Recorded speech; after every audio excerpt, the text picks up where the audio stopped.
Este es el temario completo. Vamos a pasar rápido por algunas partes que no es del interés hoy, pero este es el temario completo, pues aunque lo vaya a mencionar. Entonces, primero vamos a hablar del marco de referencia de la estructuras metálicas en Colombia, cómo se rigen legalmente y técnicamente, pues, principalmente técnicamente, pero eso tiene un marco legal.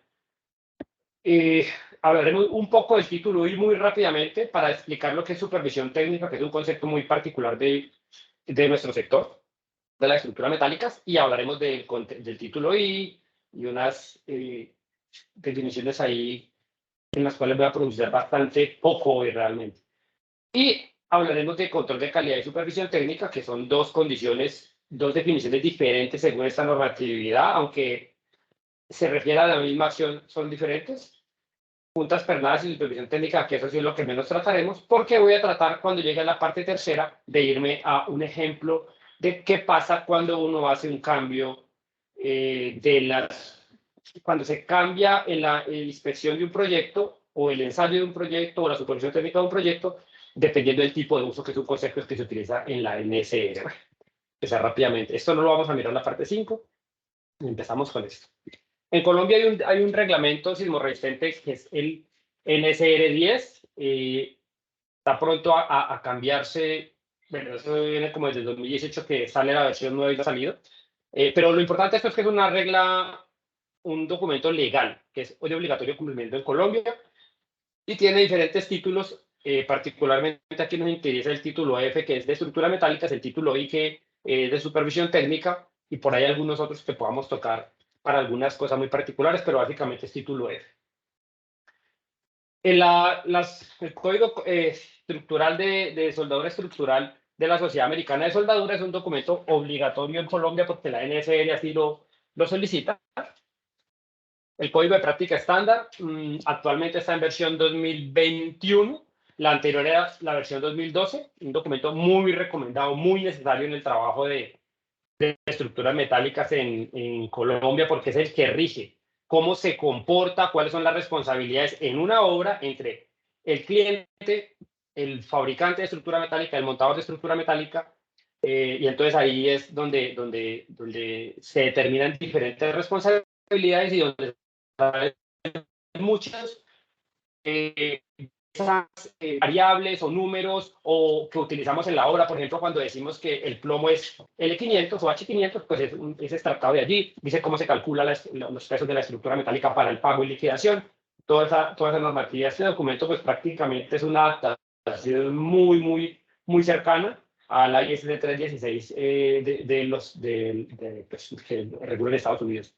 Junta especificaciones para las juntas de los pernos de alta resistencia, la RCSC. Digamos que sí, este documento es el que regula cómo se hacen las conexiones pernadas, así como este que está acá en rojo regula cómo se hacen las conexiones soldadas. Este es su equivalente. Por supuesto que este es un documento más pequeño, 20, 30 hojas, este es un documento de 600, pero cumplen una función similar. Y ojo con las estructuras pernadas, aquí vamos a hablar muy poquito hoy, sino porque pues, el espacio no da, pero son muy importantes, de mucho cuidado, de mucha atención en la calidad y estabilidad de la estructura.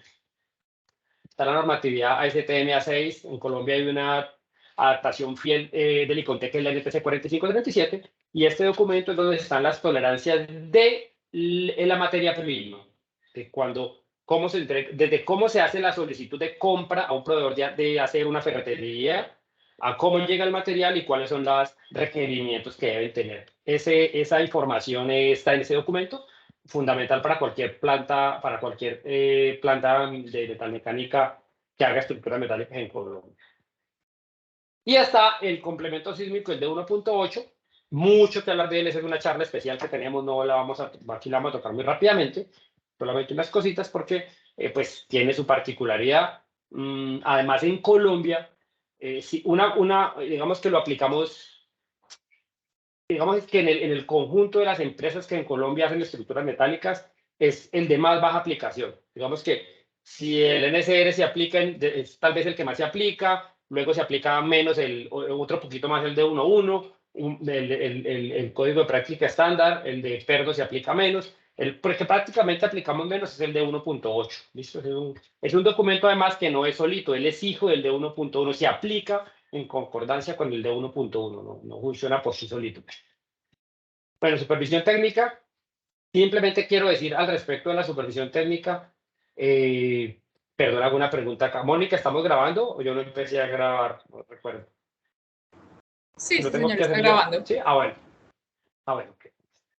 Bueno, supervisión técnica es el título I del NSR.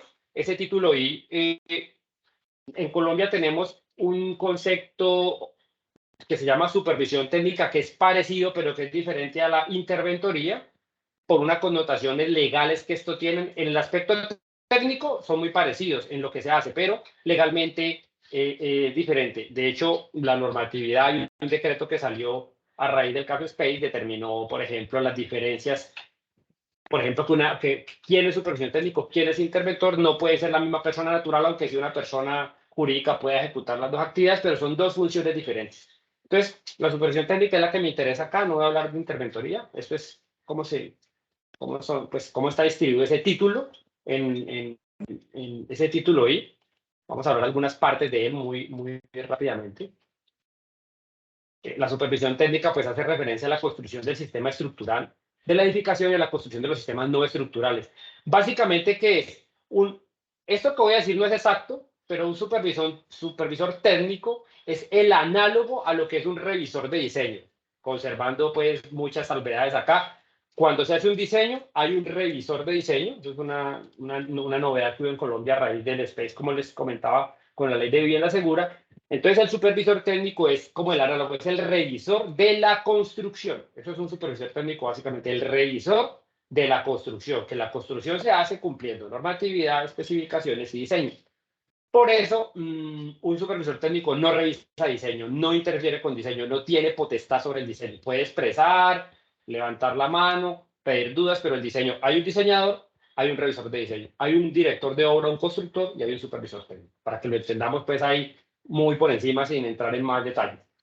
Hay dos tipos de supervisión técnica, la continua y la itinerante, y eso tiene que ver básicamente pues con los tamaños y la complejidad de los proyectos. La continua, pues su nombre indica que es que la actividad se hace de manera permanente en la obra, y la itinerante pues que se hace de tanto en tanto para garantizar que el proyecto se siga cumpliendo. Ojo, no quiere decir que una supervisión itinerante permita que la construcción va a ser de menor calidad. No, simplemente pues por su tamaño o por su complejidad, pues no va a requerir la cantidad de horas de un supervisor técnico en el proyecto. No quiere decir que es que tenga menor calidad o que se admita menor calidad, quiero decir.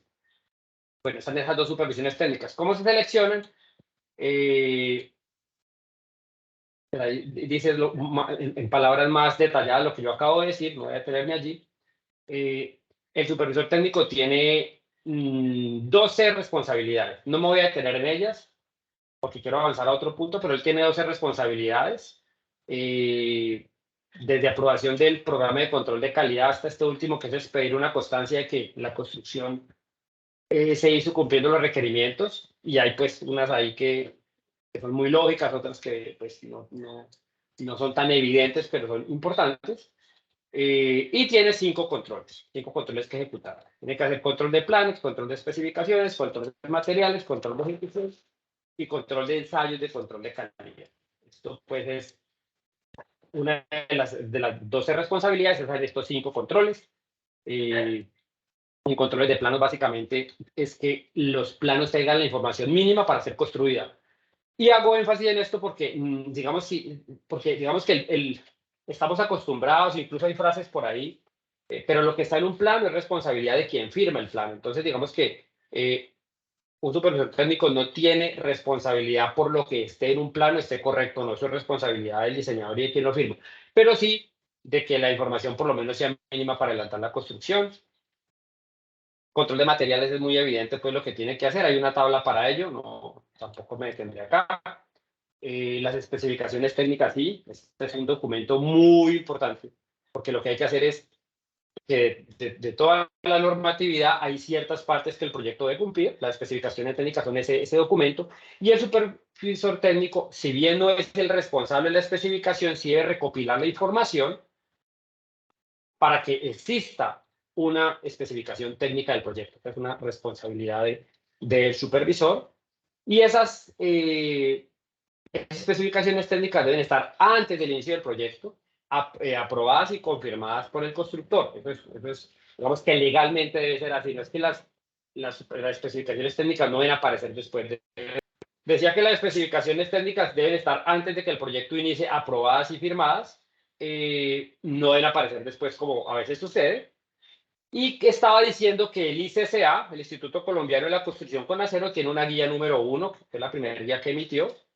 Es la primera, pero sí creo que es la primera, donde hay pues como su nombre lo dice, es una guía para elaborar especificaciones técnicas que estén amarradas o cumpliendo el NSR10. Entonces vale la pena que lo adquiramos.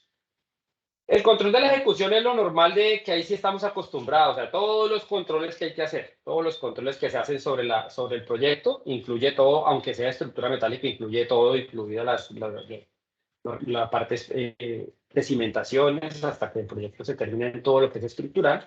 Aquí hay una tablita para mirar o sea, cómo se navega en el NSR, dependiendo del tema que sea objeto de control. Acá hay un numeral para ello. Aquí pueden ir tomando nota de las tablas. Igual esta presentación queda en video y se va a poner en una plataforma de YouTube para que quien lo quiera ver, pero acá van quedando las tablitas para que se puedan verificar. Los ensayos de control de calidad, pues aquí están determinados dependiendo también por temas y la ciencia del acero estructural, donde se va rigiendo, que es, por ejemplo, importante acá para nosotros. El tema por ejemplo, soldaduras y pernos. Bueno, acá le dice todos los numerales F210, F3, 1.6, 4.53. Los numerales donde puedo consultar lo que hay que cumplir para ello. Bueno, ¿qué son los 5 controles? Este es el decreto con el cual se hace una modificación o que se conoce como Ley de Vivienda Segura, y donde se cambian básicamente pues algunos temas que buscan blindar a las construcciones para que sean mejor, pues para que haya más seguridad, y esto como recogiendo las experiencias de lo que pasó con el edificio Space. Pero a grandes rasgos, dos cosas: se bajó el requerimiento de supervisión técnica de proyectos de 3.000 metros cuadrados a 2.000, y el otro es que se creó la figura del revisor de diseño. Y hay otras cosas que no quiero detenerme ahora. Bueno, cosa importante: ¿cuándo se hace supervisión técnica itinerante? ¿Cuándo se hace supervisión técnica continua? ¿Y cuándo no se hace ninguna de las dos, sino que solamente se hace control de calidad? Al principio decía que iba a hablar acá de la diferencia entre control de calidad y supervisión técnica. Bueno, control de calidad, de una vez lo voy diciendo, es lo que hace el constructor con sus recursos. Ese es el control de calidad. Y la supervisión técnica, no importa que sean las mismas actividades de inspección y de supervisión, son las actividades que hace la supervisión técnica con sus recursos, sus inspectores, sus equipos, sean propios o contratados, igual que el constructor, sean propios o contratados. Pero básicamente hay esas dos connotaciones: control de calidad es lo que realiza el constructor y supervisión técnica es lo que realiza pues la supervisión técnica. Entonces, acá en la sala estructural, que es lo que nos interesa, hay 3 opciones dependiendo del área. Si tengo menos de 2.000 metros cuadrados y tengo un proyecto que sea de grupos de uso 1 o 2, bueno, esta tablita que es para determinar cuándo se hace supervisión técnica itinerante, continua o control de calidad, estaba diciendo que hay las 3 opciones para un proyecto: que yo solamente haga control de calidad, solamente se requiera control de calidad, o se requiera supervisión técnica, y en ese caso itinerante o continua, y eso depende del área y del tipo de uso. En Colombia hay 4 tipos de uso, que ahorita lo repasamos rápidamente. Entonces, un proyecto que tenga menos de 2.000 metros cuadrados y el tipo de uso sea 1 o 2, solamente se le hace control de calidad, es decir, el constructor hace su control de calidad cumpliendo el NSR, y no hay una supervisión externa técnica, no es obligatoria para que se haga. Sin embargo, si el mismo proyecto de 2.000 metros cuadrados, que es muy pequeñito, ¿no? Es de uso 3 o 4, en ese caso ya sí va a requerir una supervisión técnica itinerante. Ahí sí va a tener un supervisor técnico. Y ya en los otros casos, cuando tenemos los otros rangos de área, 2.000 a 6.000 metros cuadrados, ahí ya desaparece la posibilidad de que no se haga supervisión técnica, y perdón, de que no se haga, de que se haga solamente control de calidad, y ahí sí debe hacerse ya supervisión técnica. Y hay dos opciones: que se haga itinerante si es grupo de uso 1 o 2, y si es grupo 3 o 4, en ese caso sí la supervisión técnica debe ser continua. Y cuando ya estamos en el rango de más de 6.000 metros cuadrados, entonces ahí sí ya no importa si es 1, 2, 3 o 4, se hace una supervisión técnica continua, porque ya es un proyecto pues, de un tamaño que así lo amerita. Y bueno, eso, hay un poco de notas que cambia eso que está en la tabla, no lo voy a leer acá, pero pues hay que estar atento a ellos. Rápidamente, ¿qué es uso 4? Yo sé que los que son acá ingenieros civiles y arquitectos lo saben claramente, pero las edificaciones tipo 4 son las indispensables, aquellas que deben prestar atención a la comunidad y básicamente deben quedar operativas después de un sismo, o deben ponerse rápidamente operativas. Rápidamente hay algunos ejemplos: hospitales y clínicas, centros de salud que dispongan de servicios de cirugía, salas de cuidados intensivos, salas de neonatos, todas las edificaciones que componen aeropuertos, estaciones ferroviarias y sistemas de transporte masivo. ¿Por qué esto? Porque ahorita tengo un ejemplo que creo que alcanzo a mostrar, donde las diferencias que hay en cantidad de ensayos cuando se usa una uso 4 a una uso 1, por ejemplo. Bueno, edificaciones designadas como refugios, esas son las tipo 4. Las tipo 3 son las de atención a la comunidad. En esta están las edificaciones que son indispensables después del temblor, para atender la emergencia, y algunos ejemplos son las estaciones de bomberos, defensa civil, policía, carteles de fuerza armada, garajes de vehículos de emergencia, una ambulancia, por ejemplo. Esos son los de uso 3. Los de uso 2 son las especiales, y son básicamente edificaciones que puedan albergar más de 200 personas en un mismo salón, graderías al aire libre donde haya más de 2.000 personas a la vez, centros comerciales de más de 500 metros cuadrados, pues que eso es casi que cualquier centro comercial tiene más de 500 metros cuadrados, pero simplemente ejemplos. Y las de tipo 1, que son todas las que no están incluidas ahí, por ejemplo, se me ocurren las viviendas unipersonales. Entonces, son los uso 1, 2, 3 y 4, y son importantes a la hora de determinar la cantidad de ensayos. ¿Quién puede ser un supervisor técnico? Debe ser un ingeniero civil o arquitecto, o un constructor de arquitectura o ingeniería con matrícula profesional vigente. Este tema de la matrícula profesional es importante, porque es a partir de allí que es válido el ejercicio de la profesión. Entonces, hay que tener matrícula profesional, para verificar eso. Ahorita vamos a ver los años de experiencia. Y en algunos proyectos puede ser un ingeniero mecánico. ¿En qué proyectos? En los que son de estructuras metálicas. Es decir, un ingeniero mecánico no podrá ser un supervisor técnico en una construcción que es de concreto.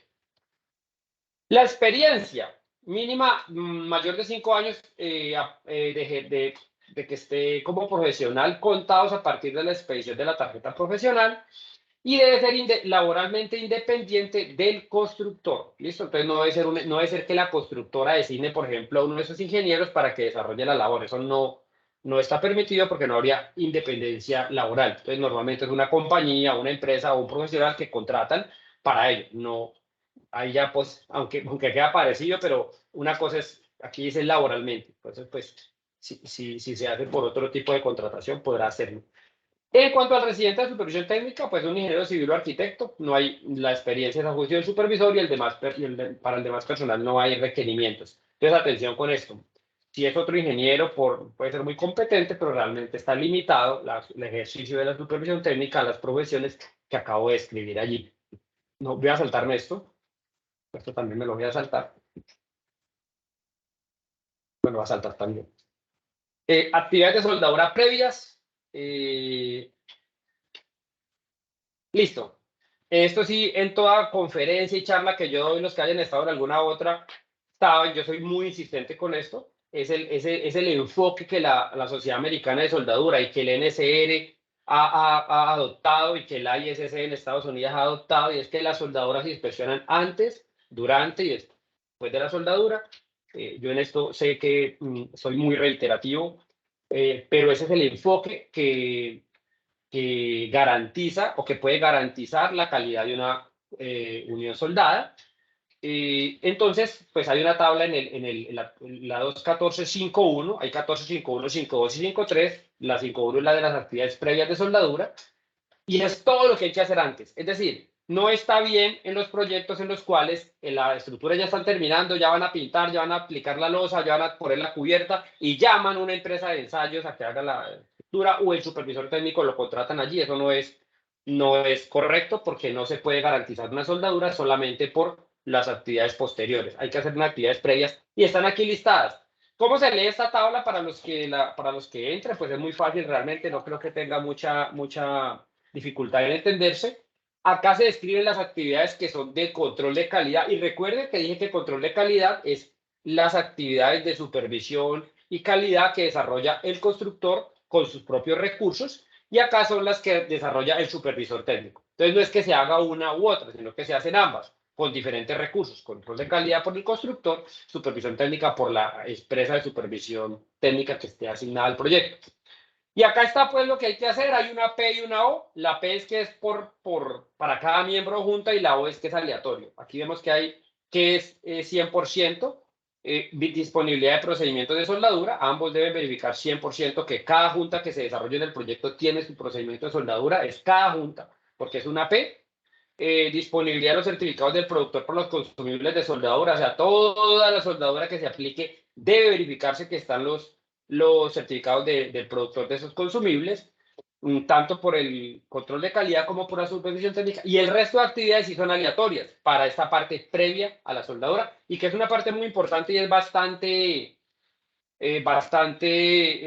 extensa e importante. Identificación del material, sistemas de identificación de los soldadores, lo que llamamos estampia a veces. Y la preparación de la junta, las dimensiones, la alineación, punteado, todo eso, y no me voy a detener más, debe verificarse antes de la soldadura. Y pues digamos que los que aquí tienen experiencia poca o mucha o mínima en soldadura saben que la preparación de una junta es determinante en el logro de la calidad de una soldadura. Una soldadura mal preparada no importa por bueno que sea el soldador, si hay una mala preparación de junta, que es lo que nos dicen acá que verifiquemos, no va a quedar bueno. Bueno, y está la tabla 2.14.5.2, que es las actividades durante la soldadura. Entonces acá, si se fijan, también lo mismo, control de calidad y supervisión técnica. Hay una O para lo que es, en este caso, todas las actividades son aleatorias, tanto para el control de calidad como para la supervisión. Y acá que hay que verificar de tanto en tanto. Por ejemplo, que los soldadores que están utilizando sí están certificados, que los empaques de las soldaduras estén en buenas condiciones, que los tiempos de exposición de las soldaduras estén controlados. En esto hay muchas fallas en los proyectos, en la parte donde yo he estado, la verdad, hay que decirlo. Es decir, hay ciertos electrodos, por ejemplo, como el 7018, para citar solamente un caso, pero ahora algunos otros, que después de que usted lo saca del empaque sellado, empieza a adquirir humedad del ambiente, que es uno de los grandes enemigos de la soldadura, entonces hay que verificarlo. Y así, velocidades del viento, pues, que no desplacen la protección del gas, y ya aquí todo el cumplimiento del WPS, es decir, corrientes, voltajes, posiciones de soldadura en que se está soldando, diámetros del electrodo, ese control es durante la soldadura y es fundamental para que se pueda garantizar la soldadura al final. Y por último, acá sí es donde normalmente, donde hay más cumplimiento en los proyectos y es en las actividades terminadas de soldaduras. Normalmente acá es donde ya se vienen a hacer, por ejemplo, la inspección visual y los ensayos no destructivos. Por acá están en alguna parte de documentación de aceptación y rechazo.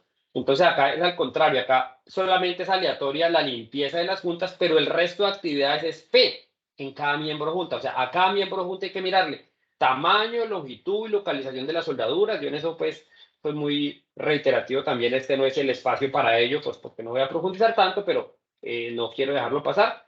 Tamaño, longitud y localización del soldador hay que dedicarlo a todas las juntas soldadas, no es al 5%, no es al 10%. Esa pregunta surge mucho, ¿cuánto ensayo, cuánto inspecciono? La inspección visual es 100%, como lo dice acá esta tablita, como lo requiere el NSR y casi que cualquier documento normativo en cuanto a soldaduras.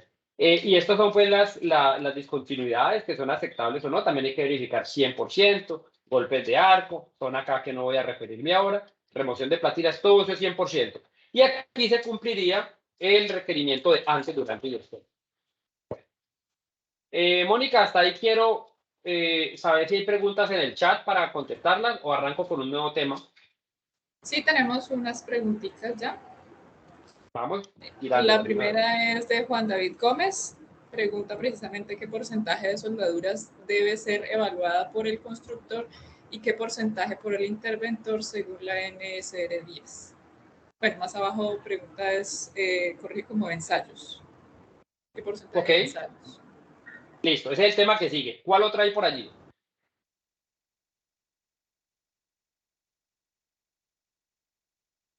Bueno, si no hay otra, entonces esa ya la vamos a contestar justamente aquí se adelantó Juan David, y los ensayos no destructivos. Este es el párrafo que habla de los ensayos no destructivos, es el F214552. Hay que hacer aquí, bueno, los ingenieros civiles no tienen problema con esto, los que no somos ingenieros civiles como yo y otras profesiones probablemente sí. El NSR tiene una parte que se llama el F2 y otra parte que se llama el F3. F2 son elementos que no son de resistencia sísmica y el F3 son los que sí son de resistencia sísmica. Esta parte del F2, los ensayos no destructivos están acá, pero en el F3 también hay. Entonces, ensayos no destructivos. Este párrafo es larguísimo y complejo. Voy a decir básicamente que lo que pide este es el párrafo donde están los ensayos no destructivos diferentes a la inspección visual. Y básicamente, ¿qué pide él? No lo voy a leer de recorrido, que voy a interpretarlo acá. Este párrafo pide que se haga ensayos de ultrasonido al 100% de las juntas de los elementos de resistencia sísmica. Ahorita hablo de eso. Los elementos de resistencia sísmica se les hace 100% ultrasonido, siempre y cuando que cumplan con lo siguiente, que es una junta en T, a tope o acanalada, y ahorita mismo explico eso, que su espesor sea mayor de 7.9 milímetros y que estén en cargas de tracción o en inversión de esfuerzo. Eso es lo que pide. Esa es la primera aproximación, de 100% a lo que cumpla con eso. Luego le dice que a lo que no es de resistencia sísmica, ahí sí va a depender del tipo de uso. Por eso mostraba ahorita el tipo de uso nuevamente. Entonces, si es tipo de uso 2 y 3, se le va a hacer el 10% a las juntas que cumplan la misma condición, es decir, a T, en esquina o acanaladas y que sean de más de 7.9 milímetros. A esa se le va a hacer eso. Y si es uso 1, no se le va a hacer a nada, solamente a las de resistencia sísmica. Ahorita lo explico un grafiquito más, no se preocupen porque lo estoy diciendo acá así tan rápidamente. Bueno, y en cuanto, de una vez le contestando a Juan David, es que aquí dice, esta es la parte que le contesta esa de las diferencias entre uno y otro. No se requiere la ejecución de ensayos no destructivos para la junta de canal de penetración completa del grupo de uso 1. Bueno, eso no, esta parte. Ah, no, perdón, es este de acá. Estos ensayos de los que habla aquí, estos ensayos formarán parte de la supervisión técnica. Entonces, uno entiende allí, y ahí me parece que siempre es un punto de disputa, que estos ensayos no destructivos son parte de la supervisión técnica. Sin embargo, lo usual que tenemos en Colombia es que estos ensayos los hace el constructor, y la supervisión técnica a veces hace algunos aleatorios menos que esto. Pocos proyectos en los que yo he estado en algunos, una cantidad importante, no, la supervisión técnica no hace los ensayos, los hace el propio constructor. Pero el párrafo realmente dice eso. Estos ensayos formarán parte de la supervisión técnica, así que pues queda como la sensación de que eso fuera responsabilidad de la supervisión técnica. No es claro allí, esperemos a ver cómo queda en la versión 2022 o 2000, ya no sé cuándo es que va a salir el nuevo NSR. Ahora, en cuanto a la cantidad, sí me quiero venir para acá, y es que las edificaciones tienen dos grandes conjuntos de estructuras, unos son elementos de resistencia sísmica y otros que no. Entonces yo acá lo he hecho en varias partes. Por conjuntos, para que nos acordemos cuando estábamos por allá en el bachillerato y en la primaria nos enseñaron lo que eran conjuntos. El conjunto universal es el cuadrito. Entonces, por ejemplo, acá lo he partido en 4. El conjunto, digamos que es una edificación. Esto que tengo acá, solamente concentremos en uno de los rectángulos. Si eso es todo el proyecto, toda la edificación, el cuadrado es el rectángulo, perdón, es el conjunto universal, todo el proyecto. Dentro de ese conjunto hay un subconjunto que son los elementos de resistencia sísmica. Así es que se entiende o así quise dar a entender esta forma de explicar el párrafo anterior. Y entonces ahí, ¿qué pasa? Si es uso 4, que ya vimos que son los clínicas, aeropuertos y otras, se hace 100% ultrasonido, tanto a los elementos que no son de resistencia sísmica como los que sí son de resistencia sísmica. Eso es lo que ese párrafo que vimos ahorita decía. Y para los otros uso 3, que vimos que eran bomberos, policías, esas partes, se hace 100% a los elementos de resistencia sísmica solamente, por ahora, ahorita digo más. Para los de uso 2 lo mismo. Recuerdan graderías de más de 2.000 o 3.000 personas, lo olvido ahorita, más de 200 personas en un mismo salón. Entonces, 100% elementos de resistencia sísmica, uso 1 también, y la diferencia está acá, básicamente. En lo que no es resistencia sísmica, para uso 2 y 3 se hace 10%, para el uso 4 ya dije que 100%, y para el uso 1, 0%. Aquí es donde está la diferencia. Es decir, los elementos de resistencia sísmica no hay ninguna diferencia si es uso 1, 2, 3 o 4, se le hace 100% a todo lo que cumpla lo que está acá en rojo. Juntas acanaladas de penetración completa, a tope, en T o en esquina, y que estén solicitadas por carga de tensión aplicadas transversalmente a la soldadura. Entonces, elementos de resistencia sísmica, no hay ninguna diferencia en la cantidad de ensayos que se ejecutan, no importa el tipo de uso. ¿Dónde está la diferencia? En lo que no es de resistencia sísmica. 100% uso 4, 10% uso 3, uso 2, 10% uso 2 y 0 para las de uso 1. Ahorita voy a desarrollar un ejemplo con esto en cantidades para que entendamos mejor esto, pero voy a seguir explicando acá lo mismo. Lo que explica ya con un conjunto lo explico acá en esta alzada, una estructura metálica. Hay unos elementos que son de resistencia sísmica. Acá pues este pórtico arriostrado que tengo en rojo, pues es el que soporta las cargas horizontales, son los elementos de resistencia sísmica. Los que están a los lados no tienen ningún comportamiento o responsabilidad por las cargas horizontales de los sismos, entonces no son de resistencia sísmica. Eso no lo dice el inspector, no lo dice el supervisor térmico, lo dice el diseñador, el calculista es el que dice eso. Y eso que vimos ahora se aplica a esto que está acá. Elementos de resistencia sísmica 100%, si lo recuerdan, todo lo que esté en tracción, a tope, bueno, todo lo que dije ahora. Y estos 100% si es uso 4, 10% si es uso 2 y 3 y 0% si es tipo 1. Entonces acá otra vez lo mismo que mostré ya de otra forma. 100% es un grupo uso 1, 100% elementos de resistencia sísmica. Y a lo que no es resistencia sísmica, 0. Ojo, si el grupo 1, si el grupo 2 y 3, 100% de resistencia sísmica, al igual que en el grupo 1, y 10% a lo que no es resistencia sísmica. Y si es grupo 4, 100% resistencia sísmica, 100% no resistencia sísmica. Entonces, eso es lo principal. Yo creo que Juan David ahí le queda, espero, resuelta la duda. Si no, pues escribe ahí que le volvemos a contestar. Y otra forma de verlo es con esta tablita. Lo mismo, acanalada, penetración completa, a tope, en T, en esquina, carga de tensión transversalmente aplicada a la soldadura. Entonces acá está en tablita, ¿listo? Para el grupo 4, 2 y 3 y 1, si es de resistencia sísmica mayor de 7,9, si es no resistencia sísmica, y pues acá está. No me voy a detener, pero es lo mismo que expliqué en conjuntos, lo mismo que expliqué en los grafiquitos de la alzada, está en esta tablita, ¿listo? Bueno, listo. ¿Te hago las preguntas que están por ahí abiertas todavía o sigues? Sí, no, dime preguntas. Ok. Bueno, Javier Romero pregunta que si incluye los puentes cuando estás explicando el tema de uso de edificaciones 4 u otros. Y también adiciona pues en comentario que en Canadá funciona de esa manera el control, pero es regido por el CW. Ok, bien. Listo, contestamos esa y después me leen las otras. Bueno, Okay. terminando. Bueno, no, para los puentes no, los puentes, ese marco de referencia que expliqué allá que decía NSR, AWSD 11, NTC 5832, el marco de referencia para los puentes en Colombia es diferente.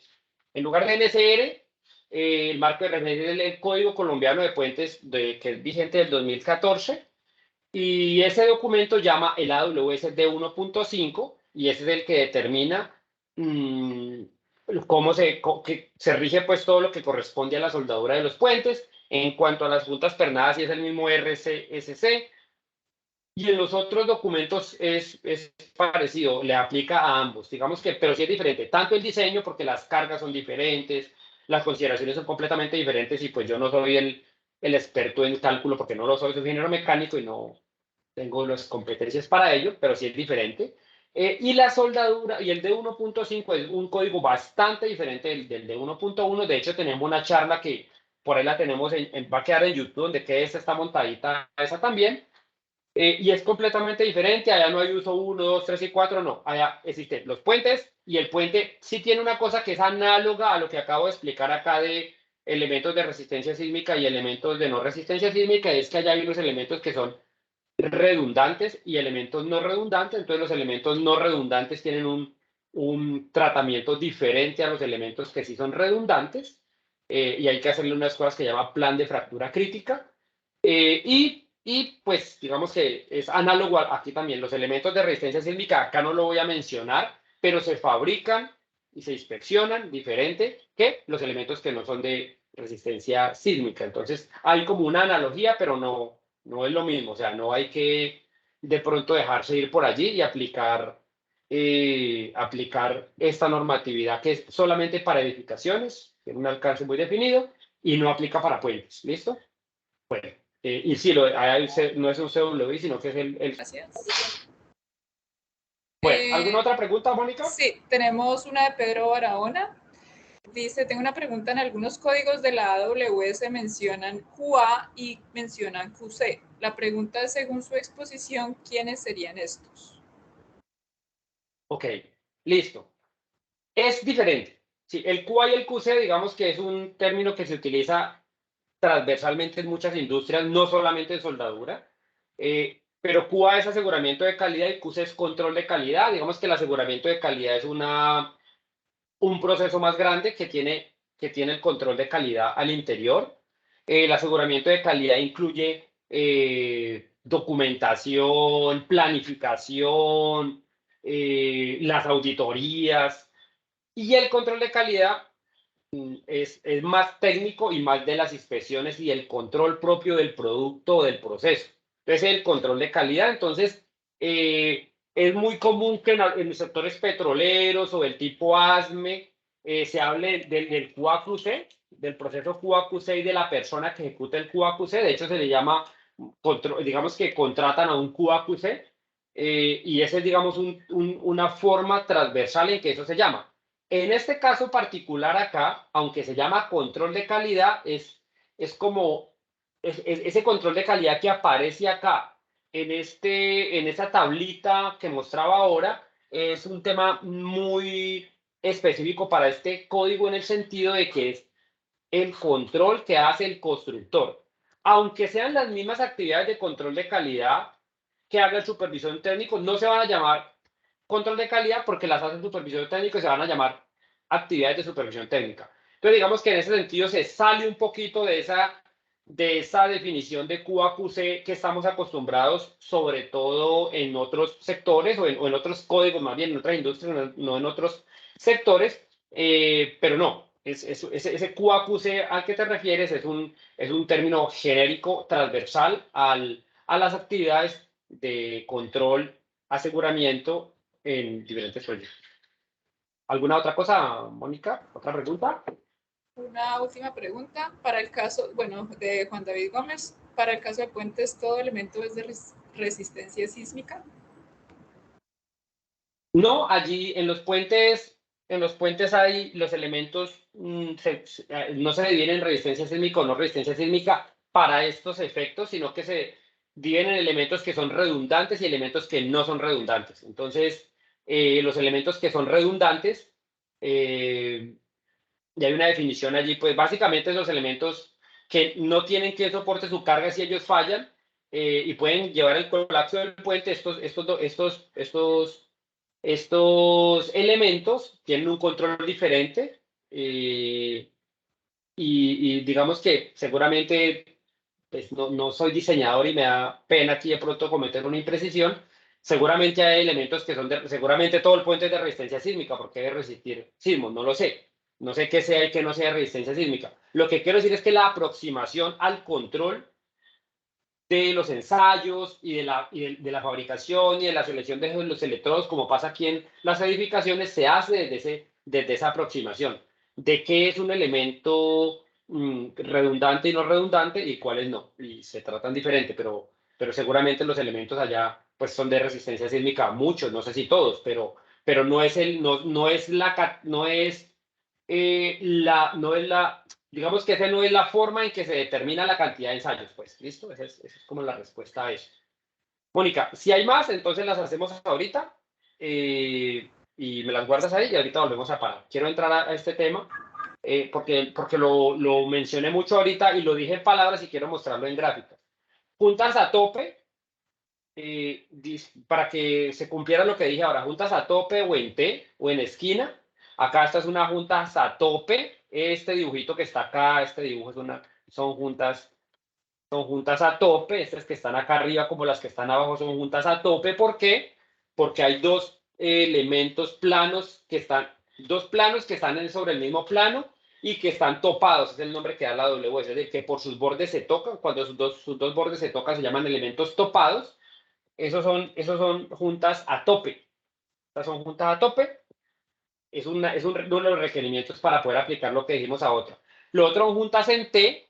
En ese caso, en la que está acá pequeña, en esta acá una junta en T, hay un elemento y otro que está casi a 90 grados. Uno de los elementos es topado y el otro no es topado. Es topado es que su borde está limitado a su movimiento. Esa es una junta en T. Uno de los bordes está limitado a su movimiento. Esto es un elemento topado. En este caso, este elemento es topado, esa es la definición de una junta en T. También le aplica lo que dijimos ahora. El otro es la junta de esquina. En este caso, los dos elementos también están a 90 grados, pero no están, los dos elementos se unen por los bordes, como está acá.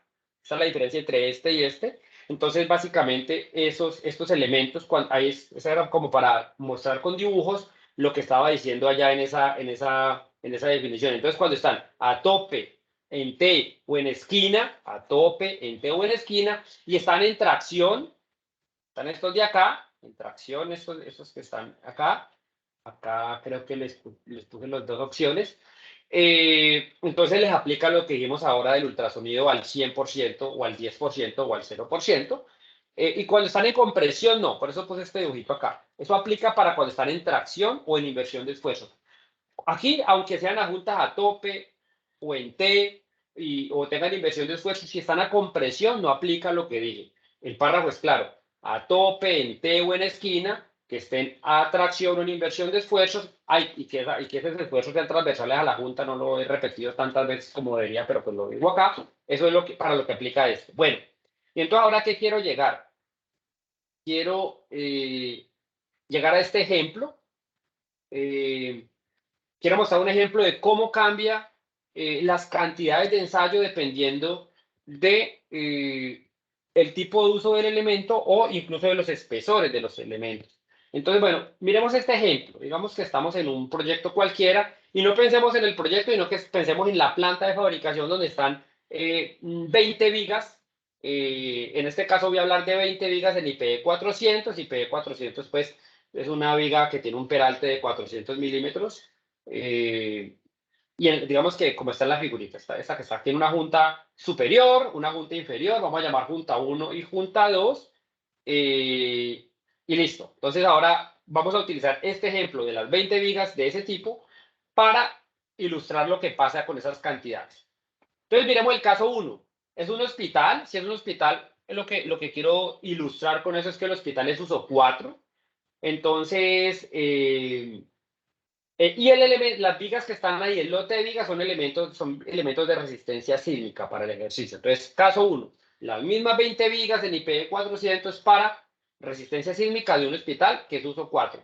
Y el caso 2, contra el cual vamos a hacer la comparación, es, ya no va a ser una clínica, sino que digamos una casa, una cubierta, y es las mismas vigas en IPE 400 y tienen la misma junta. O sea, esta misma viga, pero vamos a hacer la diferenciación. Se va a utilizar en una clínica o se va a utilizar en una cubierta o en cualquier otra cosa que no es, que es tipo de uso 1. Entonces, bueno, entonces veamos qué pasa. Para el caso 1, entonces empiezo a hacer acá lo primero es la diferenciar si el elemento es de resistencia sísmica o no es de resistencia sísmica. Entonces, empecemos a mirar. Miremos si las 20 vigas son de resistencia sísmica para una clínica. Entonces, ¿cuántas juntas hay que hacer? Eso es lo que quiero llegar básicamente. Ponerle un número, que es como para ilustrar la pregunta que incluso hacía Juan David, es ¿cuántas juntas tengo que inspeccionar a la luz de esto? Entonces, importante, elemento de resistencia sísmica. Para la junta 1, junta 1 es esta de acá superior, digamos, la que está arriba. La junta 2 es la inferior. Entonces, para la junta 1, me voy a ir por esta columna. No, es un elemento que sí es de resistencia sísmica. ¿Cuántas juntas hay? Hay 20. ¿Por qué? Porque son 20 vigas, hay 20 patines inferiores. Carga de tensión aplicada transversalmente. Entonces, digamos que sí.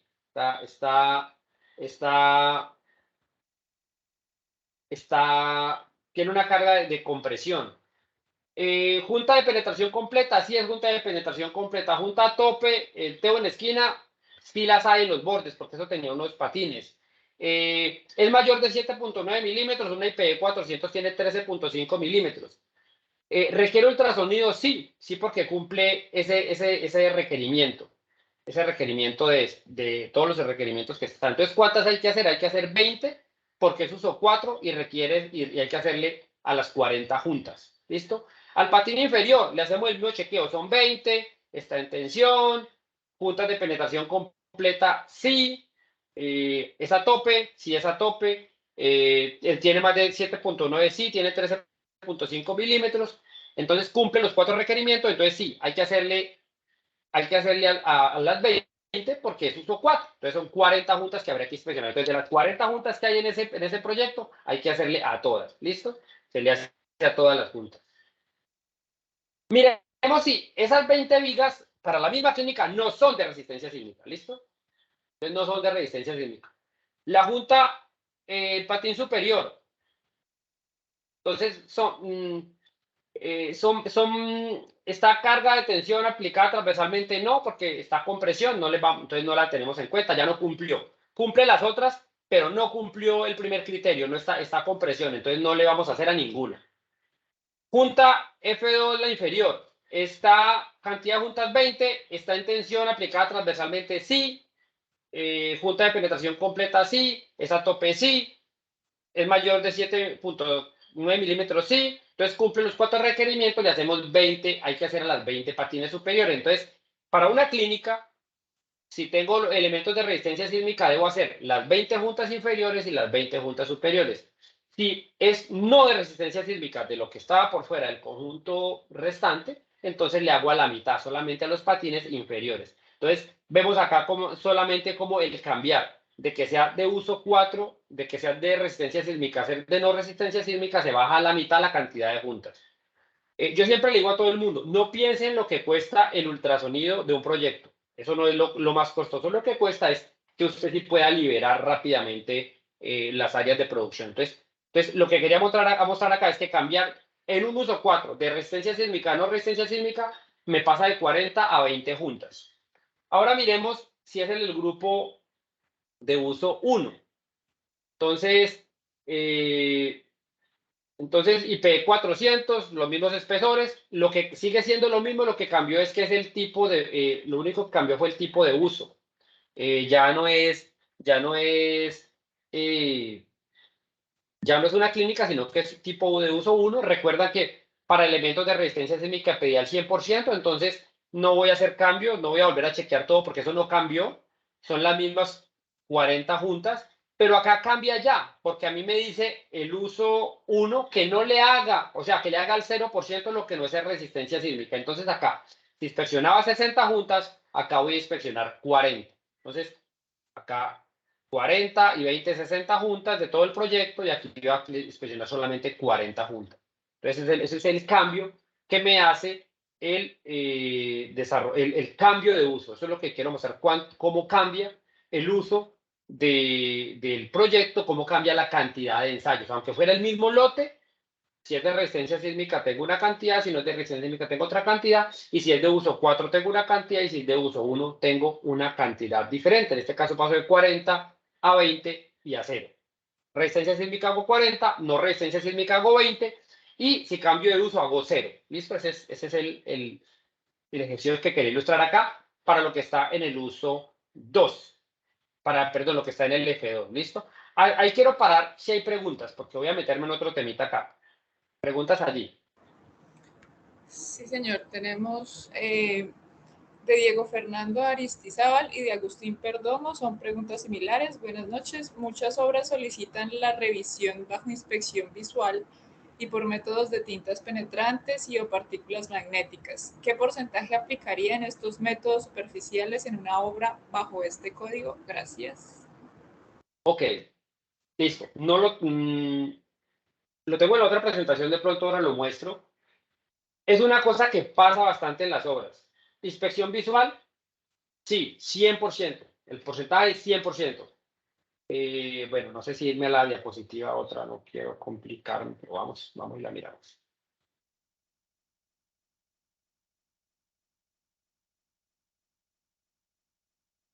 Bueno, voy a buscarlo por acá rápidamente.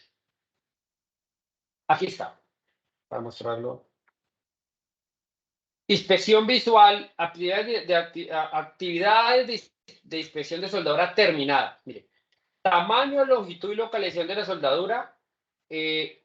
P quiere decir 100%. Se verifica el 100% en cada miembro junto. Entonces, el porcentaje a la primera parte de la pregunta es a la inspección visual, ¿cuál es el porcentaje? Es 100%.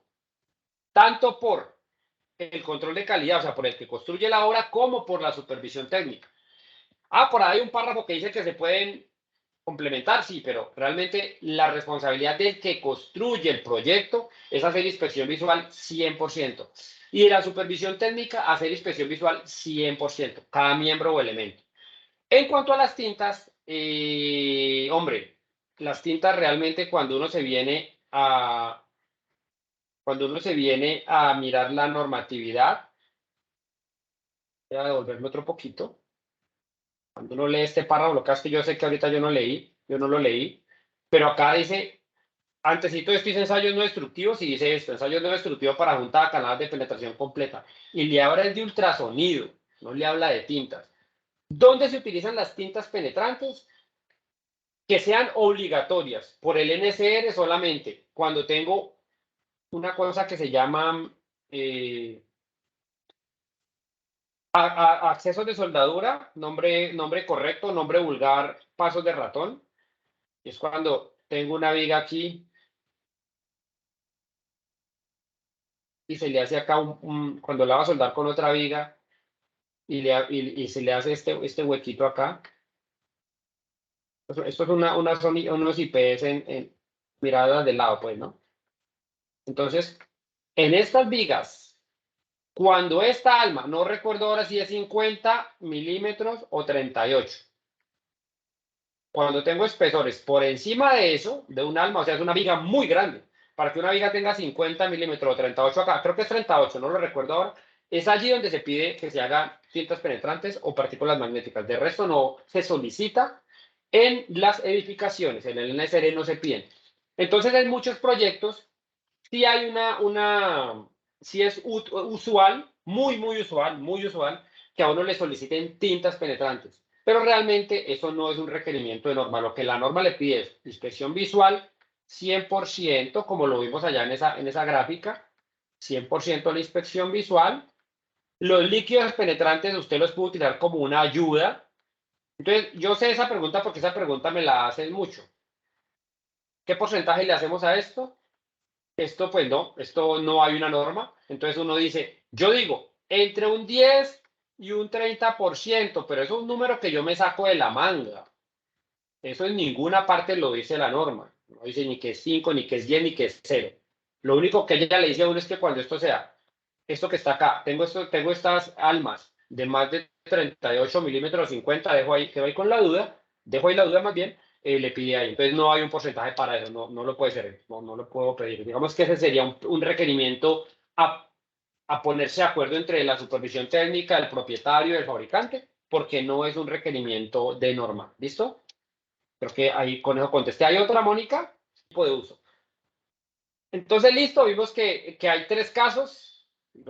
Para hacer el resumen de esto, el lote de 20 vigas pertenece a los tipos de uso diferente y así, pues digamos que si hay de resistencia sísmica o no, si es de uso 4 o 3, eso determina lo que pueda suceder en cuanto a la cantidad. Pero ojo, ahí estaba haciendo yo un ejercicio siguiendo un numeral del F2. Ya les dije ahí que hay un F2 que son los elementos, es la parte que no regula la resistencia sísmica, hay un F3 que sí es lo que regula en Colombia los elementos de resistencia sísmica, entonces por allá hay unas variaciones entre lo que el F3 pide, pero principalmente se ubica en el tema de los 7.9 milímetros que les decía ahorita. Venga, a ver, me devuelvo para... Por acá yo chequeaba que sea mayor a 7.9 milímetros, ¿sí ven? Porque cuando es menor a 7.9 no dice nada para lo que no es F2. Pero cuando uno viene al F3, el F3 sí claramente le dice que hay que hacer inspección y si está por debajo de 7.9 le dice haga radiografía o ultrasonido. ¿Qué quiere decir eso? Que si yo tengo un elemento delgado, está en tracción y cumple todos los parámetros que dijimos ahora, a tope, elemento de resistencia sísmica, junta transversal a la inversión o inversión de esfuerzo transversal a la junta de soldadura, y es menor de 7.9, pues no le hago ultrasonido porque estoy exento del numeral F2, pero hay un numeral en el F3 que sí me dice haga radiografía o ultrasonido, por tanto estoy obligado a hacer ultrasonido. Sí, ¿qué es lo que pasa? Que es difícil que uno tenga elementos pues en resistencia sísmica tan delgados, pero si llegara a estar, habría que hacerle radiografía. Entonces acá, para eso saqué como esta tabla como corregida, o corregida no, como complementada entre 7, F3, F2 y F3. Acá está pues el numeral donde dice eso que está, yo no lo voy no lo puse textualmente acá, pero lo estoy citando. Entonces acá en la misma tablita que les mostré ahora para 7.9 le puse esta columnita donde dice elementos de resistencia sísmica. Antes esta columnita en las otras tablas que les mostré no está. Dice si T es menor a 7.9, entonces hay que hacer radiografía 100%, radiografía 100% y radiografía 100% para uso 4, 2 y 3 y grupo 1. No es común hacer radiografía en edificaciones, no es común, claramente, no es muy común, pero eventualmente si yo tuviera elementos de resistencia sísmica que sean menores de 7.9, no puedo hacer ultrasonido, debo hacer radiografía. Entonces, simplemente ese era un punto que quería aclarar. El resto de los valores continúa igual, simplemente el cambio es este, porque ahí está este numeral donde requiere eso, el F31022, tiene ese requerimiento particular. Bueno, entonces voy a mostrar aquí otro ejemplo. He escrito acá que un caso similar se presenta cuando hay elementos con un espesor que esté siendo sometido a cargas de tracción transversal, por ejemplo, tracción o compresión, y si es un elemento que no hace parte de la resistencia sísmica, estará exento por F2, es lo que dije hace un rato, pero si hace parte del sistema de resistencia sísmica, requerirá ultrasonido o radiografía según su espesor. Y acá, para ilustrar eso, vamos a hacer el ejemplo que vimos anteriormente, pero vamos a cambiar la IP de 400 a una IP de 160. ¿Por qué? Porque una IP de 160 tiene 7.4 milímetros de espesor. Entonces, digamos que estaría por debajo de este 7.9 que yo he mencionado aquí varias veces, y pues que no es que yo me lo haya sacado de alguna parte, sino que él está por acá. Permítame, llego rápidamente donde él está. Aquí, a este 7.9 que está acá. Sí, este 7.9 está acá y está acá. Dice que 7.9 o mayor, a la que hay que hacerle, a la que hay que hacer que cumpla esto, pero el F3 pues me dice que adicionalmente debo también cumplirlo, aunque no sea así, para elementos si son de resistencia sísmica. Entonces, iba aquí en este ejercicio. Acá, perdón. Entonces, listo. El ejercicio viene aquí la tabla, lo mismo, las mismas 20 vigas. ¿Qué he cambiado? Simplemente he cambiado el espesor. Entonces, acá aplica lo mismo. Si son las 20 juntas, el tipo de carga, si está junta de penetración completa, si es a tope o no. Y acá, no, es de 7.4 milímetros, entonces se requiere radiografía. ¿Es mayor a 7.9? No, no lo es. Es de 7.4, requiere por tanto radiografía. ¿Se requiere ultrasonido radiografía? Sí, requiere radiografía. Por ser elemento de resistencia sísmica y T menor a 8 milímetros, hay que hacer radiografía.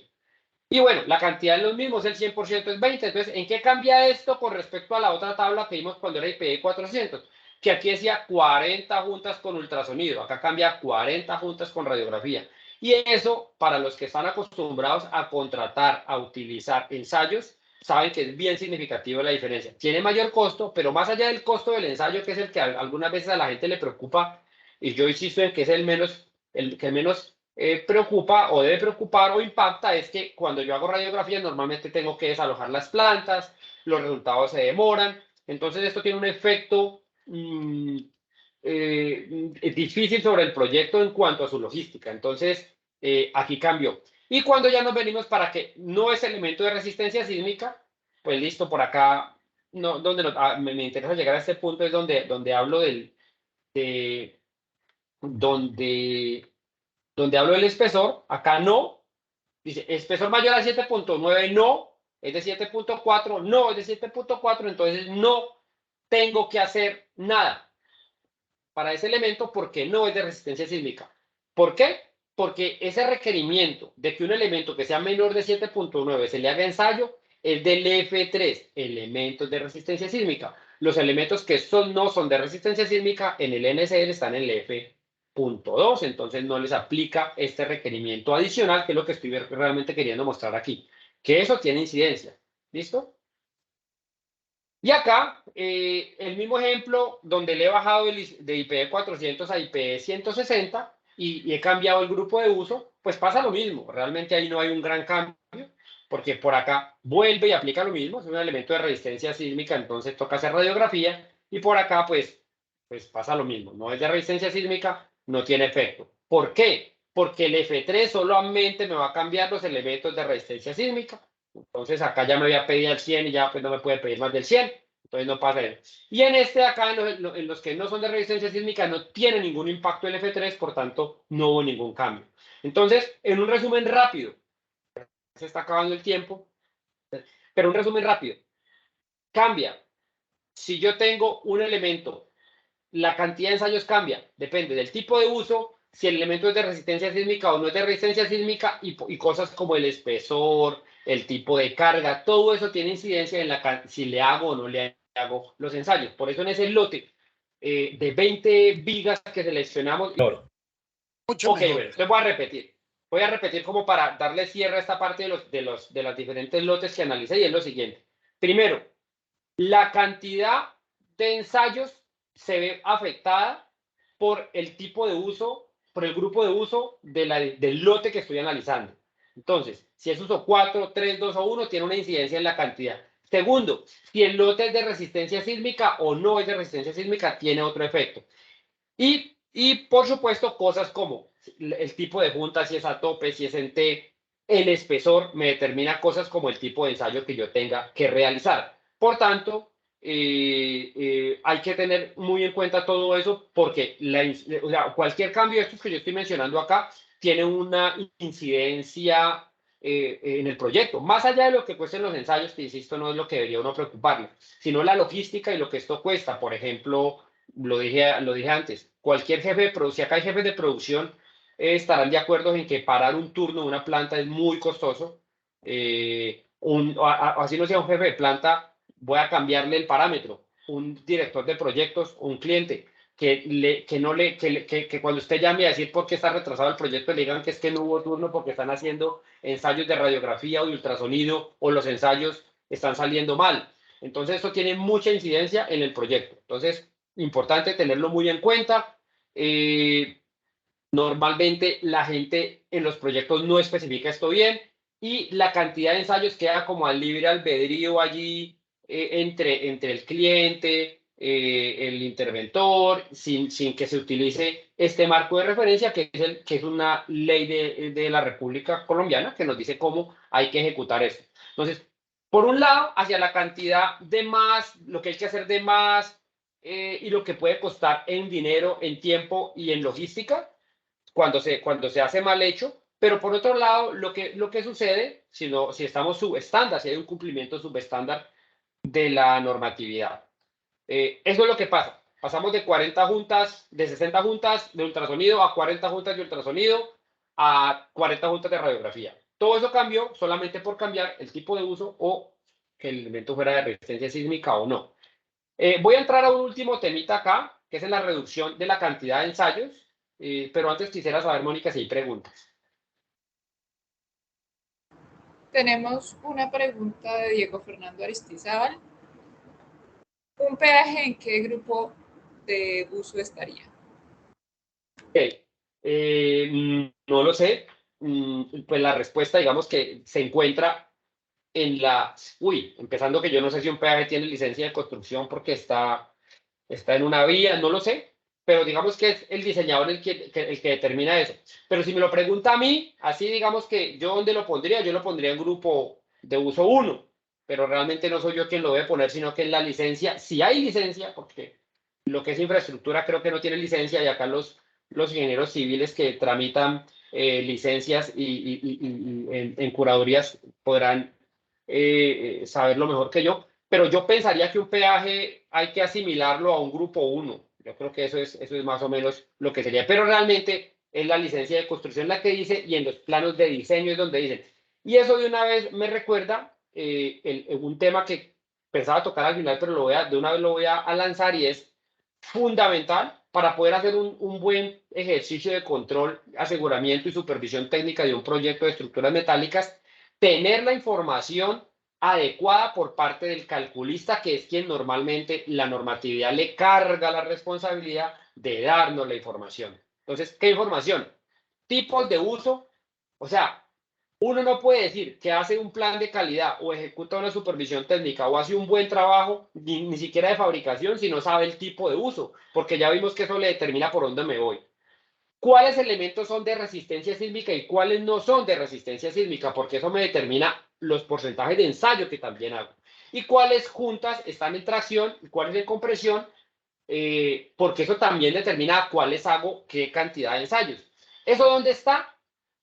En los planos de diseño es donde se deben transmitir y las compañías que fabrican, que supervisan y que inspeccionan deben tener la capacidad de transmitir eso desde los planos de diseño a los planos de fabricación, como sea, o por instrucciones, o por normas, o por marcación, pero a la planta, que es donde se hacen las soldaduras, que es donde se hacen los ensayos, y en la obra debe llegar la información clara de qué elemento es de resistencia sísmica, cuál elemento no es de resistencia sísmica y el tipo de uso. De pronto lo dije mal y exageré. De pronto esa información no tiene que llegar allá, de pronto debe haber un punto intermedio, alguien debe analizar esa información y plasmarla en el sistema de gestión de la compañía que ejecuta el trabajo, en la que hace la supervisión y en la que hace la interventoría, para que se determine cuál junta sí se ensaya y cuál no se ensaya. Entonces, el ejemplo clarito es este de acá de las 20, el lote de las 20 juntas. Cuando yo tenga estas 20 juntas en el taller, allá quien va a hacer el ensayo no puede estar mirando si es de uso 4, 3, 2 o 1. Él seguramente no sepa eso. Él lo que debe saber es si esas 20 juntas hay que hacerle a las 20 o hay que hacerle las 40 juntas porque es 100%, o hay que hacerle al 10%, o sea, de esas 40 juntas hacerle a 4 o no hay que hacerle a ninguna.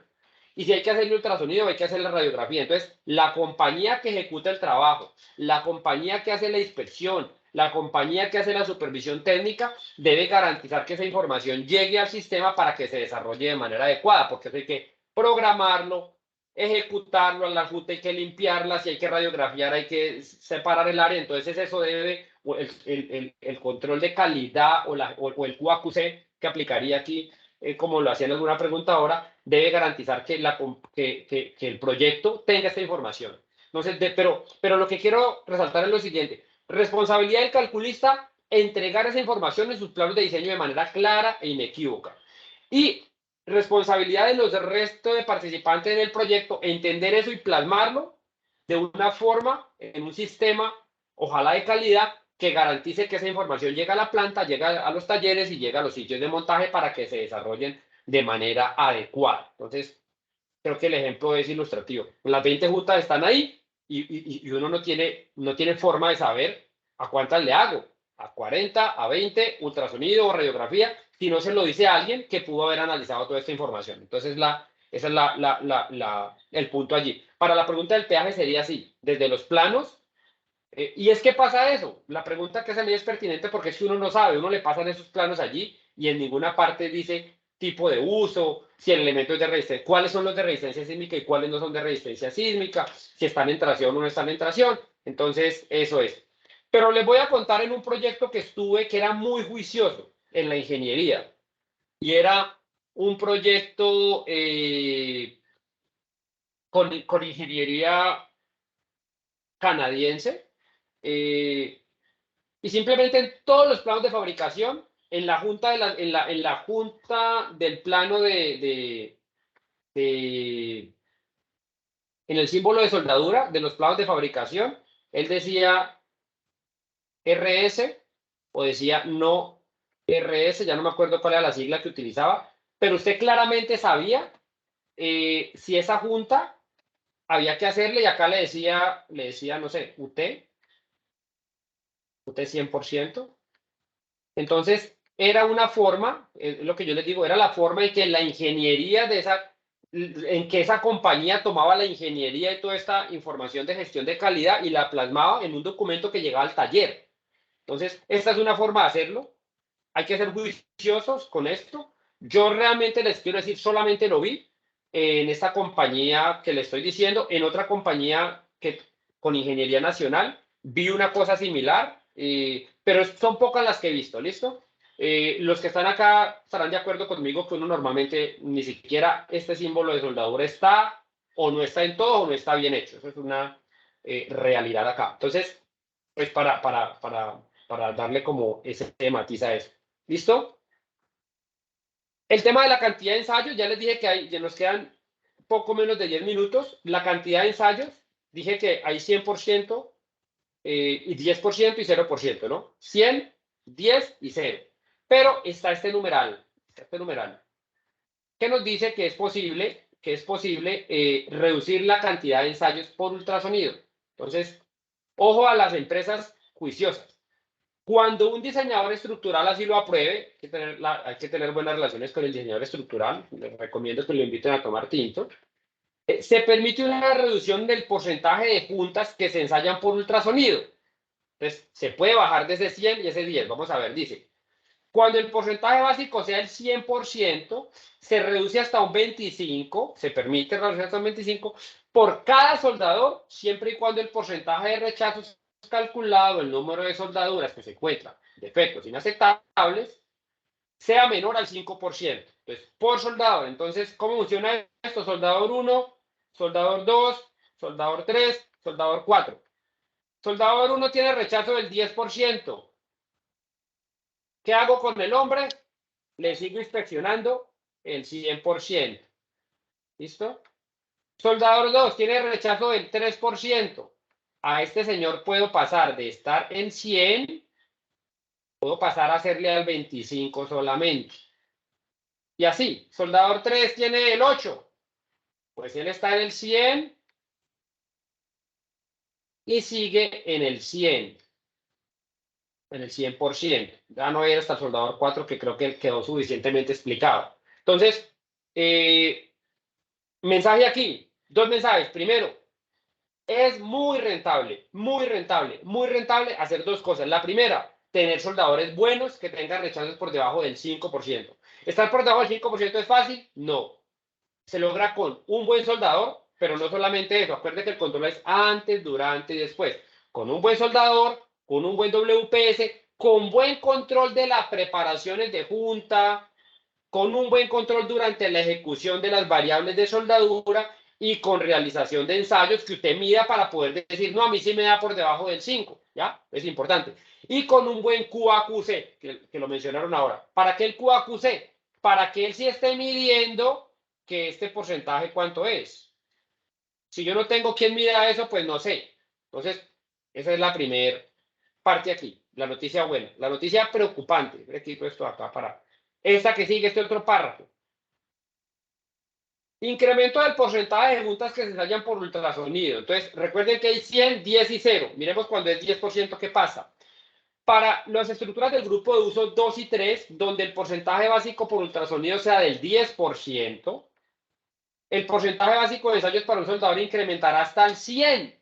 Siempre que el porcentaje de rechazos calculado con base en el número de soldaduras en el que se encuentra es mayor del 5%. Entonces, aquí es el caso El caso, ¿qué? El caso contrario. Vuelvo y pongo el soldador 1, el soldador 2 y el soldador 3. Estoy en la parte que el lote es del 10%. Todo el soldador 1 es del 10%. No me acuerdo cuánto puse ahora, creo que puse el 10%. El 10%.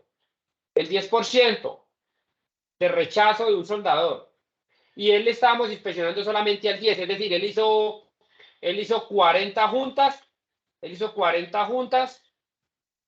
como es al 10% del proyecto, entonces cojo 4 juntas, le sale por decir algo una junta mala, el rechazo de ese soldador de 1 sobre 4 es 25%, entonces, ¿qué hay que hacer allí? Pasar de inspeccionar 4 juntas a inspeccionar 40, porque paso del 10 al 100. Eso es lo que pasa. Entonces, si no los convenció el bajarse del 100 al 10%, al 25%, este sí los convence. Pasarse del 4 a 40. En vez de inspeccionar 4, inspeccionar 36 juntas más. ¿Listo? Por el contrario, por acá creo que tenemos que estar el 3%. Este señor está en el 3%, son 40 juntas, le inspeccionamos 4, está por debajo en el 3% no, tiene que darle 0 porque en 4 juntas no pagar ninguna. El rechazo del 0%, entonces el señor, listo, se hacen las 4 juntas y se acabó la inspección para él y las otras 36 quedaron liberadas. Con 4 juntas liberé 40. Acá con el señor, como le inspeccioné 4 y tuve una mala, rechazo el 25, hay que inspeccionar las 40 juntas. Entonces, ojo con esto porque esto refuerza lo que les dije ahorita. Se paga, pero se paga mucho tener soldadores buenos, tener buenos procesos del antes, durante y después y tener QAQC que mide el porcentaje de rechazo de los soldadores. ¿Listo? Eso es muy importante. ¿Qué es difícil de hacer? No, mira, acá estos datos ya no son míos. Yo en alguna época de mi vida profesional llevaba estas estadísticas, pero mira, estos son datos reales de un proyecto. Rechazos por ultrasonido por espesor. Entonces, mire, juntas a tope y juntas en T. Entonces, este es el trabajo hecho por una compañía. Entonces las lleva incluso por espesor. Rechazo 7 de 418 juntas. Porcentaje de rechazo 1,65. En este rango, 70 de 928. Rechazo del 7,01. Ah, mala noticia. Mala noticia porque está en el 7%, o sea que no se puede bajar de 100. Oye, pucha. No se puede bajar de 100 a 25. En ese rango, en este lote, pues digamos. 4 de 36, rechazo del 10%. Mala noticia, no se puede bajar. Y si de pronto este lote era un lote de los del 10%, pues le toca pasarse al 100%. ¿Listo? Eso es lo que hacen esos datos. Eso es lo que hacen esos datos. ¿Listo? Acá, mayor de 20, mayor de 25, 8, rechazada 0, listo. Se puede bajar del 100 al 25 y puede seguir en su 10%. Y acá, para juntas de Intego en esquina. Mire, rechazo del 0,92, rechazo del 5,84, acá estuvo de malas. Rechazo del 10 está mal, rechazo del 11 está mal. Entonces, por ejemplo, en este rango de 7 a 9, esta compañía pues le va bien, tiene rechazo menos del 5. Acá de 10 a 19 hacia arriba le va mal. Entonces, en esos rangos tiene, aquí yo lo que hice fue graficar cuál es el porcentaje de rechazo de ellos según el espesor. Pero esto hay que hacerlo, ¿sí? Estos son datos que hay que hacer. O sea, para poder tomar esas decisiones de pasar de 100 al 25 o que no me toque pasarme del 10 al 100%, me toca hacer esto. Entonces, pregunta, ¿se vale la pena esto? Claro que sí. Mira, aquí estamos hablando de 928 juntas. Si yo pudiera bajarme de 928 al 25%, estamos hablando de bajarme, no sé, a 240. ¿Sí? En vez de hacer 928 juntas, me bajo a 240. Eso es mucho ultrasonido, eso es mucho tiempo, eso es mucho espacio de área de una planta de producción. Bueno, hasta ahí dejo, hasta ahí quería llegar y preguntas. Mónica, ¿qué preguntas hay? Bueno, tenemos dos preguntitas últimas. Dice Luis Carlos Rivera, ¿qué ensayos se hacen para la corrosión del acero si es necesario? Ok, ¿qué otra hay? Ya vamos a contestar todas bien antes. Y de Paula Salamanca, Los planos de taller y montaje deben ser avalados por el diseñador obligatoriamente. ¿Okay? ¿Hay otro? Esas son las que tenemos en el chat hasta el momento. Ok, listo, listo. Bueno, ok. No sé bien el contexto de la pregunta de la corrosión, pero la corrosión, digamos, ¿la corrosión qué es? Y bueno, yo no soy experto en corrosión y de pronto si por acá hay algún experto en corrosión y digo una cosa muy mala, me lo excusa. La corrosión es la conversión de un material que se llama, hablemos de hierro en nuestro caso, del acero, pues, pero hablemos de hierro solamente, que es un metal que reacciona con el oxígeno que está por ahí y se forma un óxido de hierro, no me acuerdo los números, y óxido de hierro, que es un no metal. Entonces lo que yo hago es perder espesor de hierro, cambio espesor de hierro por espesor de óxido de hierro, que es no metal y no contribuye a la resistencia del elemento. Digamos que pues para mirarlo muy particularmente en nuestro caso. Entonces lo que uno debe chequear cuando está mirando oxidación, porque ahí voy a abordarlo desde dos puntos de vista, es que yo no haya perdido espesor. Entonces, ¿por qué digo esto? Porque para yo chequear corrosión, lo que debo verificar es que yo no he perdido espesor efectivo de mi junta, pero lo que pasa es que la corrosión tiene diferentes formas. Hay una que es generalizada, otra que es por picking, otra que es muy, hay de hecho tres formas, otra que es como combinada. Entonces, lo principal que yo debo garantizar desde el punto de vista estructural es que yo no perdí espesor. Entonces, eso se puede hacer midiendo espesor. ¿Cómo se mide espesor? Si tengo acceso por ambos lados con cualquier instrumento que me lo permita, un PRA, un micrómetro, en fin. Cuando son tuberías con equipos de medición de espesores por ultrasonido. Eso para ver si yo he perdido o no he perdido espesor. Eso tiene un asunto allí y es que a veces uno, como las pérdidas de espesor a veces no son homogéneas, sino que puede ser, voy a pintar por acá, puede ser de esta forma, puede ser como así, voy a pintar como que es así. Entonces, pues claramente si yo pongo un pierro y acá, él no me va a detectar que acá estoy perdiendo, que hay como unos valles, ¿no? Entonces eso puede ser una cosa que haga difícil lo que, o sea, entonces, digamos que en lo que nos compete acá como estructureros o empresas de estructura, que es como lo que estamos acá, yo lo que debo hacer una medición, pues digamos que la medición directa, o sea, yo debo garantizar es que el espesor lo estoy conservando, pues acá los que son calculistas lo sabrán. Entonces, pues les decía que con la medición directa con un pierro o un micrómetro, pues puedo perder estas cosas, estos valles, incluso con el medidor de espesor de ultrasonido también, aunque hay otros instrumentos más. Hay una técnica que llama ScanB que me permite incluso ver ese perfil. Pero bueno, digamos que está esa situación. El otro enfoque es que la corrosión, hay una norma que es la STM 610, D610, Mónica, me corrige si es la D610, o Sí, si no me señor. ayuda con él. Esa normatividad es una norma con la cual yo de manera visual chequeo qué tipo de corrosión tengo y creo que hay 12 niveles de corrosión en tres tipos de... Hay tres tipos. Creo que es como puntual, que es como puntual, generalizada, y la otra es como la que la mezcla las dos, y 10 o 12 niveles de corrosión que tienen que ver con el porcentaje de corrosión que yo tengo en el elemento. Entonces, la respuesta es, depende de lo que usted quiera, o lo que necesite.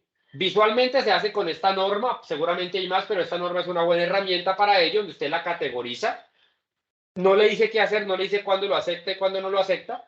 Es un problema que tiene uno. Igual que pasa con las mediciones de espesores. Usted va y mide espesores y suponga que sí hay una pérdida de espesor que usted pueda detectar. Ahí queda uno en un problema porque siempre dice, bueno, ¿hasta cuánto acepto y cuánto no acepto?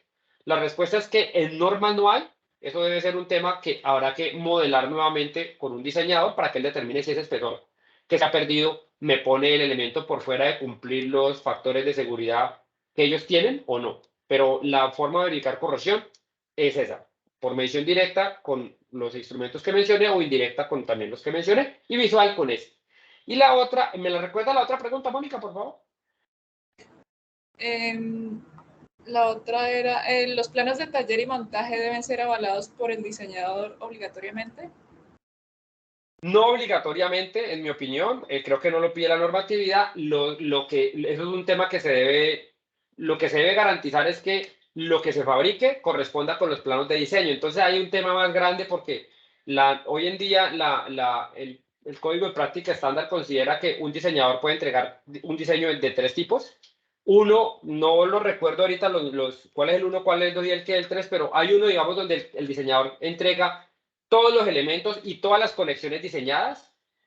Hay otro donde solamente entrega diseñadas los elementos principales y entrega valores para que el fabricante diseñe las conexiones. Y uno que es intermedio, que no tengo precisión ahora y de pronto lo digo mal. Entonces, dependiendo de eso, sí dice la normatividad que, pues obviamente, el diseñador, los planos deben ser aprobados por el diseñador para eso, pero no estaría seguro que deba ser así. Los proyectos donde me he encontrado eso, básicamente es un tema más de especificación del proyecto. Entonces, se ponen ahí unos valores de unos tiempos de cuándo debe ser aprobado el proyecto. Pero realmente lo que le diría a quien le hago la pregunta para no dejarle tan en el aire la respuesta es que el código de práctica estándar sí lo tiene claramente definido. Lo digo con conocimiento de causa de que ahí está y que olvidé el detalle, me da pena decirlo porque pues yo participé en el comité del ICONTEC que elaboró ese documento, sino que ya no me acuerdo bien los tiempos y todo, pero ahí sí está definido. ¿Cuáles son los tiempos para que hayan o no hayan esas aprobaciones? Están ahí definidos. En el código de práctica estándar le define los 3 tipos de diseño o de cálculo que entrega un diseñador, se llaman los documentos del contrato y los documentos del diseño, y ahí está claramente definido. Entonces lo invito no solamente a ti, sino a todos los que estamos en esta industria a que adquiramos la NTC 5832 del 2022 porque es muy útil en este sector y ahí está esa respuesta de manera particular. ¿Listo? ¿Alguna otra pregunta? Y si no, pues yo Mónica, ¿alguna otra pregunta? Hay una última y creo que con esa podemos cerrar. Pregunta Felipe, ¿qué normativa podemos utilizar para sugerir espesores de pintura en las estructuras metálicas? Ok, hay un código, no recuerdo, hay una norma ISO. Si se acuerda el número, Mónica, lo dice ahí, si no, cuando pongamos esta presentación en YouTube, ahí lo ponemos en los comentarios. Pero sí hay una norma ISO que creo que ahora el NSR la va a involucrar para que se cite. Hay una norma que funciona más o menos así, pero es muy, muy útil. Mónica, si ahorita lo encuentras, si la encuentras, la pones allí, es una norma ISO. Sí, es la familia 12. de normas ISO 12944, son un grupo como de 8 documentos que pues están relacionados todos con el tema de pinturas. 12944 es que el número, ¿cierto, Mónica? Ajá, sí, señor. Esto es una norma ISO y en esa norma funciona donde se debe seleccionar el tipo de ambiente. Los ambientes se categorizan creo que en 3. Y luego uno pues debe saber qué tipo de ambiente va a estar la estructura. Y después de eso hay duraciones medias, altas y bajas. Usted escoge qué duración quiere, alta, media o baja. Y creo que baja es menor de 2, media es como hasta 10 o 5 y luego alta es como de 5 para arriba 8. No recuerdo los años ahora, pero en la norma está. Y con eso usted escoge los esquemas de pintura que le dan eso, donde le dice el tipo de preparación, los tipos de pintura y los espesores más o menos de manera genérica. Entonces lo que uno hace es que selecciona eso ahí de manera genérica y ya luego mira que comercialmente le cumple eso. Entonces la ISO 12944, la familia de norma ISO 12944, yo entiendo que en la NSR nueva que salga van a hacer como que esto sea, no sé si obligatorio, pero sí lo van a recomendar. ¿Listo? Bueno, yo les agradezco mucho a todos por su tiempo. Bueno, muchas gracias y por acá estamos muy atentos a cualquier cosa que puedan requerir en los contactos nuestros. Cualquier duda, con mucho gusto. Muchas ¿Me puedes gracias. resolver una duda, por favor? Claro que sí. Adelante, ¿quién nos habla? Sí, disculpa, lo que pasa es que cuando se está analizando el porcentaje de soldaduras que se le han rechazado a un soldador, es con respecto a qué cantidad de soldaduras, respecto al histórico de él o respecto a un cierto número de soldaduras que ha realizado en la estructura que se está construyendo. Es el tema, el concepto ahí es de lote. Un momentico,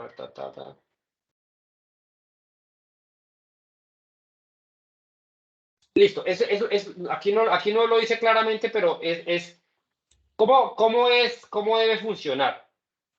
Cuando hay un soldador que en determinada fracción de tiempo ha soldado estos elementos que están acá. ¿Listo? Eso es un lote. Eso es un lote.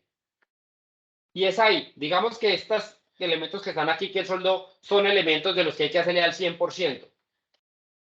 Entonces yo arranco y les cojo, no sé, digamos que ese lote escojo una cantidad que hay ahí, pues que sea el 100. A eso empiezo a inspeccionarle y en la medida en que eso se mantenga por debajo del 5%, lo dijo de mal. En la medida en que eso se mantenga por debajo del 5%, pues digamos que yo podría decir que este lote cuando llegue al 25, podré liberar ese lote en un 100%.